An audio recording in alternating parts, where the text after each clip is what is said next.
এই মুহূর্তে দাঁড়িয়ে আছি মাইলস্টোন স্কুল অ্যান্ড কলেজের একেবারে প্রধান যে ফটক সেটার সামনে দেখতে পাচ্ছেন। এখানে কিন্তু মানুষ এখনো ভিড় করছে। আর যে পরিস্থিতি জিজ্ঞাসা করছেন, আসলে এরকম মর্মান্তিক একটা দুর্ঘটনা কিন্তু সহসাই হয়ে থাকে দেশে এবং বিদেশে। তবে এমন মর্মান্তিক একটা দুর্ঘটনা এটা আসলে কারোরই কাম্য ছিল না। এবং যে দুর্ঘটনার কারণে, যে বিমান দুর্ঘটনার কারণে ছড়ে গেছে অসংখ্য কচি কাঁচা শিশু, তাদের প্রাণ, যারা এখনো পর্যন্ত তাদের জীবনটা ওইভাবে এক অর্থে শুরুই হয়নি, শুরু আগেই অনেকটা শেষ হয়ে গেছে।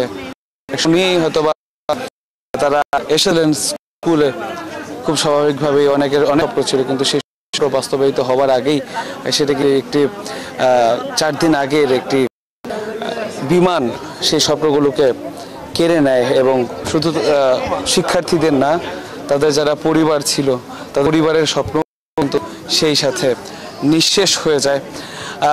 শিক্ষকরা খুব স্বাভাবিকভাবেই শিক্ষার্থীদেরকে অনেক সময় উপদেশ দিয়ে থাকে যে এমন জীবন গঠন করার, যে জীবন গঠন করলে পৃথিবী থেকে চলে যাওয়ার পরও কিন্তু মানুষ তাকে যাতে স্মরণ রাখে। তবে তাদেরকে মানুষ স্মরণ রাখবে যারা এই মাইলস্টোন স্কুলের ওপরে যে বিমান বিধ্বস্তের ঘটনায় নিহত যারা হয়েছেন এবং আহত যারা হয়েছেন, তাদেরকে নিশ্চয়ই স্মরণ রাখবে ইতিহাস।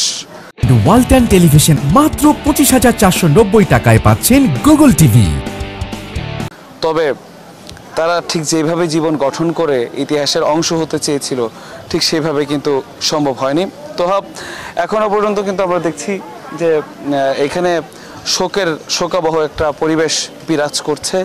আগামী 27 জুলাই থেকে এখানে ক্লাস শুরু হবার কথা রয়েছে। তবে সেটা কতটুকু সম্ভব এখনো বলা যাচ্ছে না, কারণ শোকের যে আবহটা এখনো কিন্তু রয়েছে। কারণ এই স্কুল মাঠের উপর দিয়েই কিন্তু সহসাই বিমানগুলো যাওয়া আসা করে, রানওয়ের যে লাইন আপ সেটা কিন্তু এখান দিয়েই।